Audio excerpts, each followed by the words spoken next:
So we will do chapter number 3. What is the name of the chapter?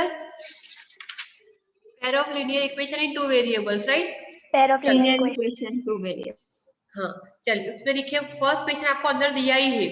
The difference between two numbers is 26. मतलब आपके दो number है x and y. बड़ा कौन सा लेना है आपको? अच्छा. x. बड़ा बिगर नंबर x लो क्योंकि सपरेशन में एक बड़ा और एक छोटा होता है. So your bigger number would be x and the smaller number would be y. तो आप कर सकते हो कि x minus y is equal to 26. समझ में आया सबको? Find the difference between the two numbers is 26. Two numbers हो गए आपके x और y.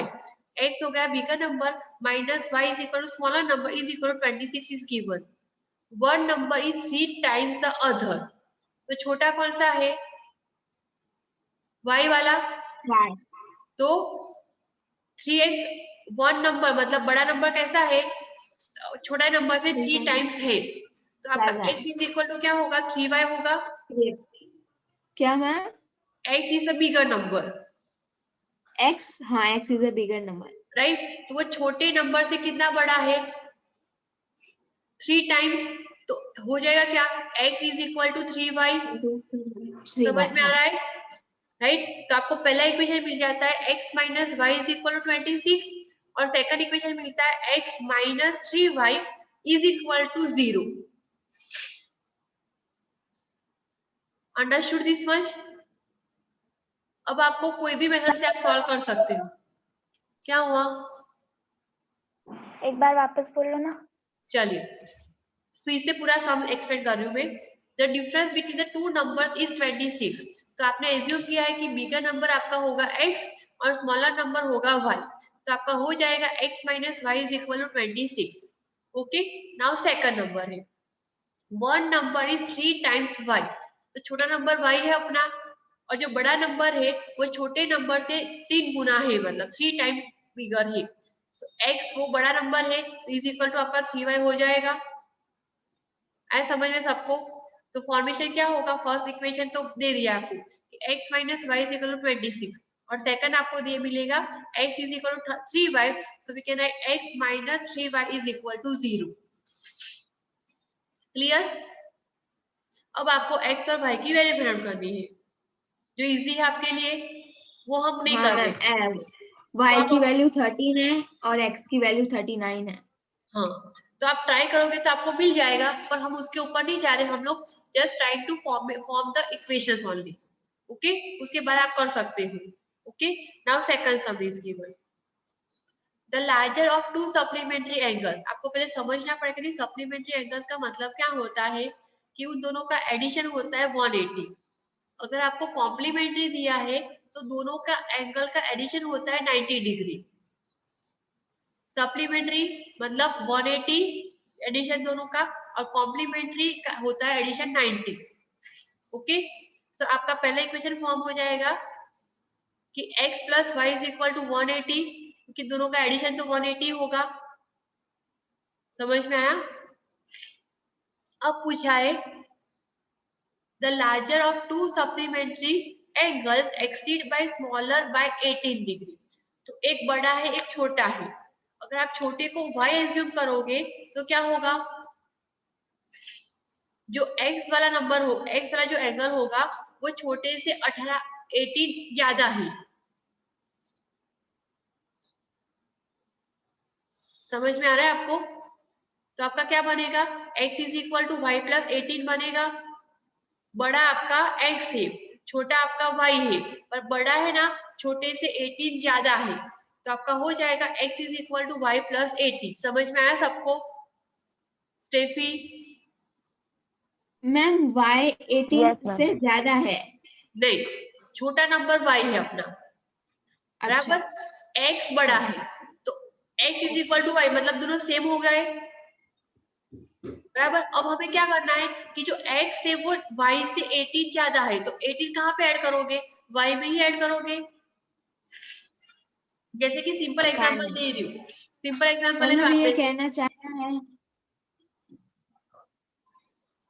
सिंपल एग्जांपल दे रही. चलो ये हिना इक्वेशन ऐसा ही बोल रही है ना कि जो x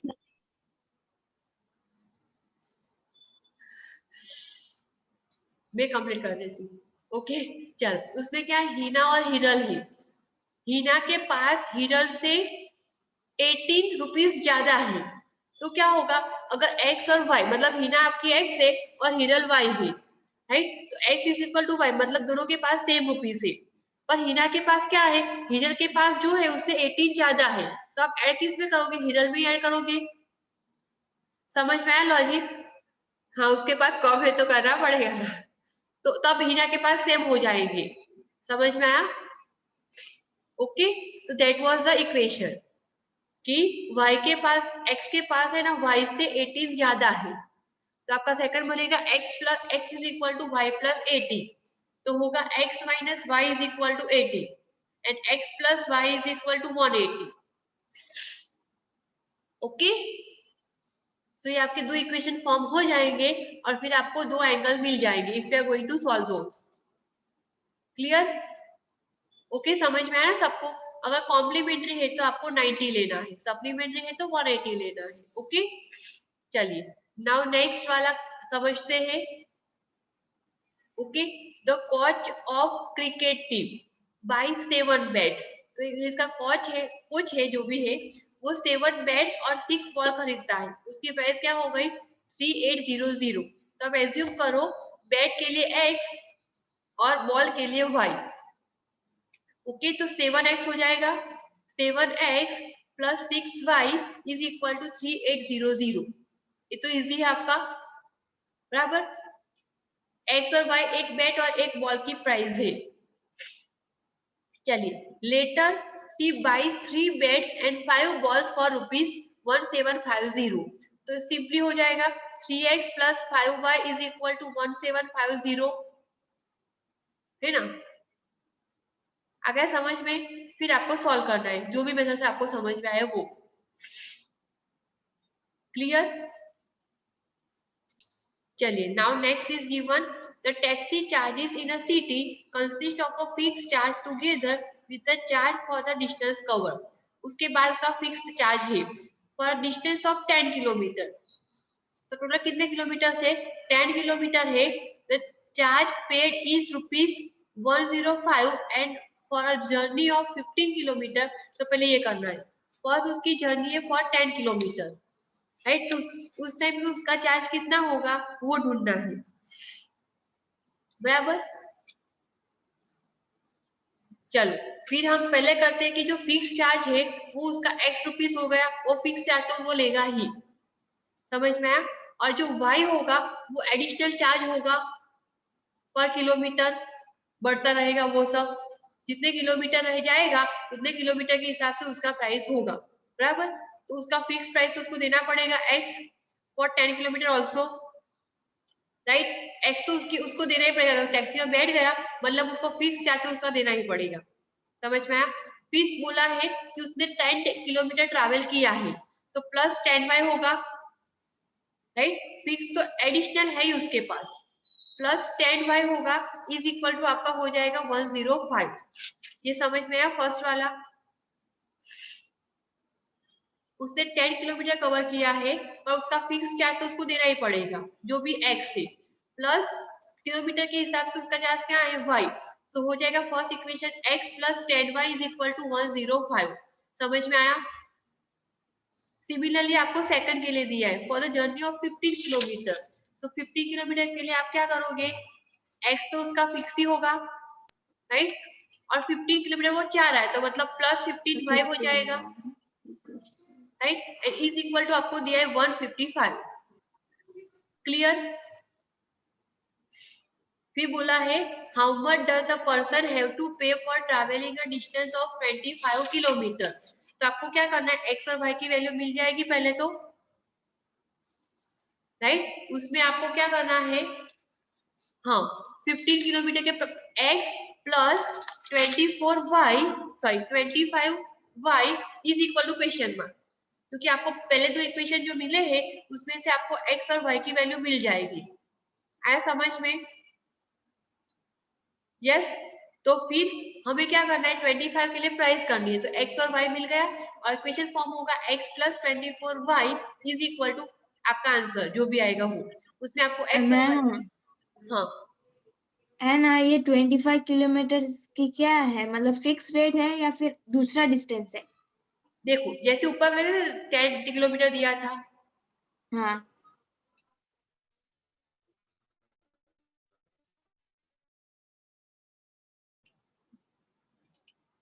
जैसे फर्स्ट में आपको 10 किलोमीटर दिया था, सेकंड में 15 किलोमीटर दिया था, वैसे ही आपको थर्ड में दिया है 24 किलोमीटर, 25 किलोमीटर।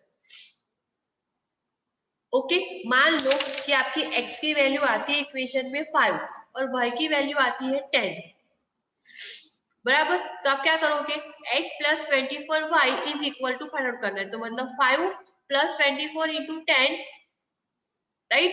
तो 5 plus 250 is equal to 255 would be your answer. Okay,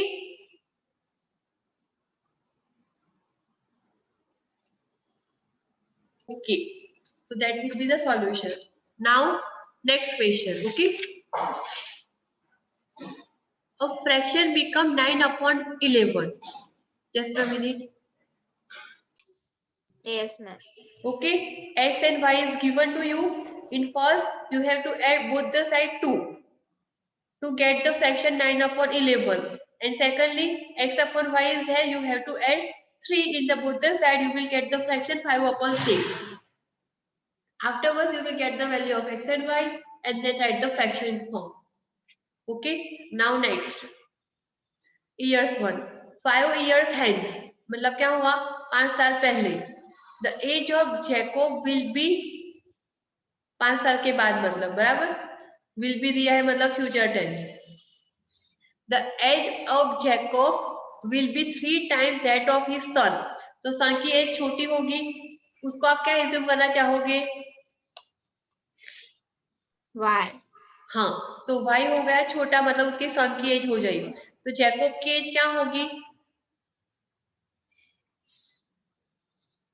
3 times, 3 मतलब ज्यादा, 3x हो 3 जाएगी ज्यादा। ना, 3x हो जाएगी जैकोब की एज। अब बोला क्या गया है, देखो 5 years hence, मतलब 5 साल के बाद।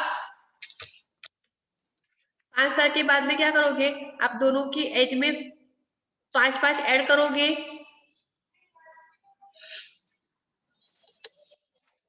जस्ट चल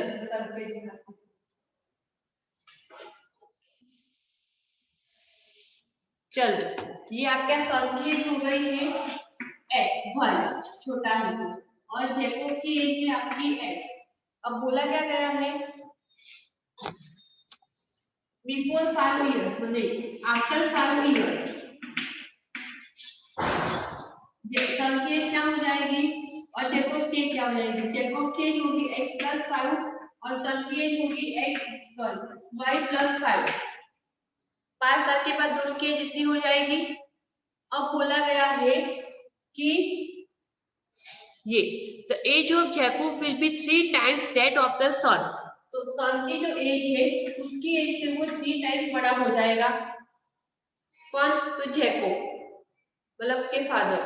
ये आएगा आपका equation x plus 5 is equal to 3y, 3 into y plus 5 आपको सॉल्व करना है। Okay, and you will get one of this equation from here, linear equation. Okay, कर पाओगे नहीं वाले। अब सेकंडली बोला है कंडीशन 5 years ago, मतलब क्या करोगे, आफ्टर के बदले आपको लिखना है बिफोर 5 years, राइट। अगर वो बिफोर आ जाएगा तो क्या हो जाएगा, ये प्लस का माइनस हो जाएगा सब पे, तो यहाँ पे x माइनस 5 और यहाँ पे होगा y माइनस 5, दोनों में 5 माइनस कर दिया। Jacob age was 7 times that of the son, तो जैकोब की जो एज है वो 7 टाइम्स हो जाएगी उसके सन की एज से। Now is it clear to everyone? फिर आपको मल्टीप्लाई करना है, you will get the value of x and y। ओके, यस मैम। कोई डाउट नहीं है ना किसी को अभी?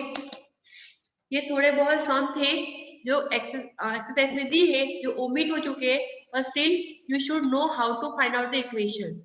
ओके, चलिए और कोई है सम? नहीं। Now we are going for the elimination method. Ma'am एक बार जो अंडर रूट वाले है वो करा देते ना, एक बार अंडर रूट वाले समझाना। चलिए कौन सा सम है उसमें? Fifth number. फर्स्ट का फिफ्थ। ओके चलिए वो कर देते हैं।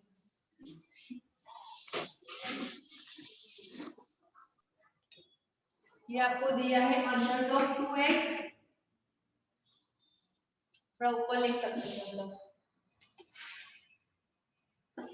Under root of 2x plus under root of 3y, right? Is equal to क्या दिया आपको?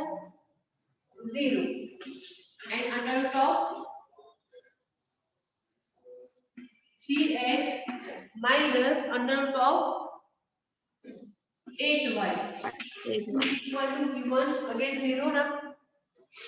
Okay, so what you are going to do it now?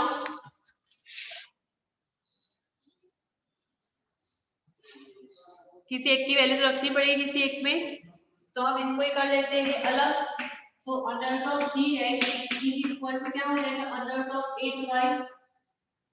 सो हम लिख सकते हैं कि x is equal to under root of 3 sorry under root of 8y upon under root of 3। ये हो गया आपका थर्ड इक्वेशन। ये तो फर्स्ट एंड सेकंड था और थर्ड की वैल्यू हम फर्स्ट में रख लेंगे। क्लियर? आया समझ में? तो क्या हो जाएगा? आपको लिखना है substitute the value of third in the equation first. So हो जाएगा x की बजाय आपको क्या लिखना है? अंडर रूट ऑफ 3 वाला under root of 8y upon under root of 3 plus under root of 3y is equal to 0। Ma'am वो अंडर रूट ऑफ 2 कहाँ गया? हाँ वो रहा ना, वो बाई चांस निकल गया बट है। चल ये क्लियर है इतना। अब यहाँ पे क्या होगा? हमें एलसीएम लेना पड़ेगा, एक्चुअली इसके पास नहीं है, तो LCM would be what? Under root of 3। इसको तो 1 से मल्टीप्लाई करना पड़ेगा, इसको अंडर रूट ऑफ 3 से मल्टीप्लाई करना पड़ेगा। क्लियर?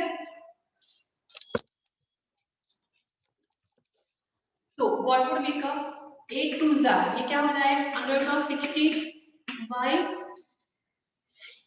समझ में आ रहा है ना? इसको करोगे मल्टीप्लाई तो क्या होगा? 3y under root of 3 into under root of 3, ये होगा under root of 3 into under root of 3 is equal to क्या होगा? ओनली 3। सो हम डायरेक्टली लिखेंगे 3y is equal to 0 under root of 14। तो 14 किसका स्क्वायर है?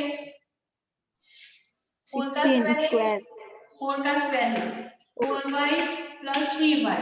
अब ये जाएगा इसके साथ मल्टीप्लिकेशन में, तो वो भी हो जाएगा 0। यस और नो? 4 और 3 को प्लस नहीं करेंगे मैम? 4 और 3 को करेंगे पर ये अंडर रूट ऑफ 3 इसके साथ मल्टीप्लिकेशन में जाएगा ना, तो वो 0 हो जाएगा हाँ तो ना। 0, हाँ मैम। अब ये हो जाता है आपका second y is equal to 0 और आपको ये भी पता है कि y is equal to 0 upon 7 0 is हाँ इक्वल टू तो व्हाट? 0 0 ओनली। यस। तो आपको y भी मिल जाएगा 0। अब किसी एक में वैल्यूज रखो, मतलब इसमें रखोगे x is equal to under root of y upon under root of 3, तो y तो आपको 0 मिला, तो 0 ही आएगा ना आंसर भी। हाँ any number multiply with 0 is equal to 0, तो आपका x भी हो जाएगा 0। Got it? Okay ma'am. Okay चलिए वन मेथड कर लेते हैं एलिमिनेशन की फटाफट। Okay then we will end of this class. चलिए now exercise 3.4 is that we are doing the elimination method. बोलिए आपको कौन सा सम करना है फर्स्ट में से?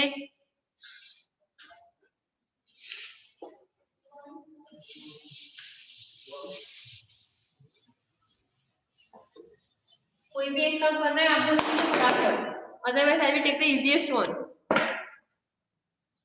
मैम इजीएस्ट वन सिखा दो, बाकी है तो इजी ही है एक्सरसाइज पूरी। एक्सरसाइज 3.4 फ्रैक्शन वाली करा मैम, फर्स्ट वाला ही सिखा दो पहले तो। फ्रैक्शन वाला। फ्रैक्शन वाला कर देती हूँ बराबर। तो क्या आपको आइडिया रहेगा? एक बार इक्वेशन फॉर्म हो जाएगा x अपॉन, दिखा है यहाँ से x अपॉन 2, क्वेश्चन क्या है? Plus 2y upon 3 is equal to is given -1 and दूसरा इक्वेशन दिया है आपको x minus y upon 3 is equal to 2, right? 3 So this is your question. So first of all, you have to remove this fraction and put in a linear equation. So here take the LCM. LCM would be 6. Okay. So here we have to multiply with 3 and here is by 2. It become what? Upside multiply. So 3x plus 2 to the 4y upon 6 is equal to -1. तो आपका हो जाएगा 3x plus 4y is equal to -6. Now second from here, nothing is there means 1 is there. Now take the LCM. You will get LCM 3 only. Here we have to multiply with 3 and here by 1. So you will get it as a 3x minus y is equal to 3 upon 3 is there.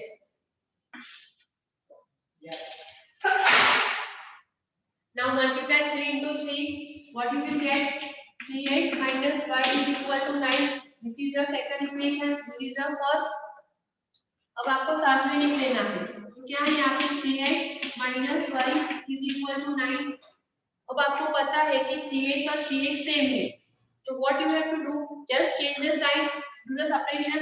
Here minus का plus. Here plus का minus. Okay. This would be eliminated. Cancel हो जाएगा मतलब eliminate हो जाएगा. Plus 4 plus 5 is equal to plus 5y is equal to 9 plus 6 minus 15. तो आपको y की वैल्यू मिल जाएगी -15. -3. 5 is equal to -3. आ गया आंसर? याद आ गई. ये बहुत इजी है. Yes ma'am. हाँ तो ये तो इजी है ना. बहुत ज्यादा. ये तो कुछ करना ही नहीं है आपको. ये लॉन्ग डिवीजन मेथड करते हैं उसके जैसे ही है. हाँ चलिए समझ में आ गया ना आपको. चलिए नाउ नेक्स्ट. Yes ma'am. एक में वैल्यू रख दो. तो यही इक्वेशन में हम रखते थे कि y की वैल्यू -3 है. लिखना नहीं पड़ेगा दूसरी बार. सो 3x कोई भी इक्वेशन में आप रख सकते हो. c की वैल्यू -3 है is equal to 9. So 3x minus plus 3 is equal to 9. So होगा 3x is equal to 9 minus 3 is equal to 3. So x is equal to 6 by 3 is equal to 2. Got it? Yes ma'am. So this would be the easiest method. कुछ भी ना पूछे तो आपको यही method करनी है. ओके? Yes ma'am. चलिए होमवर्क में आप कर देना. जो बाकी की सम्स है ना वो ट्राई करना और मोस्ट प्रोबेबली आप जो एग्जांपल्स है ना वो ट्राई करते रहना. Okay ma'am. चलिए we are ending up this class over here only. Yes ma'am. चलिए.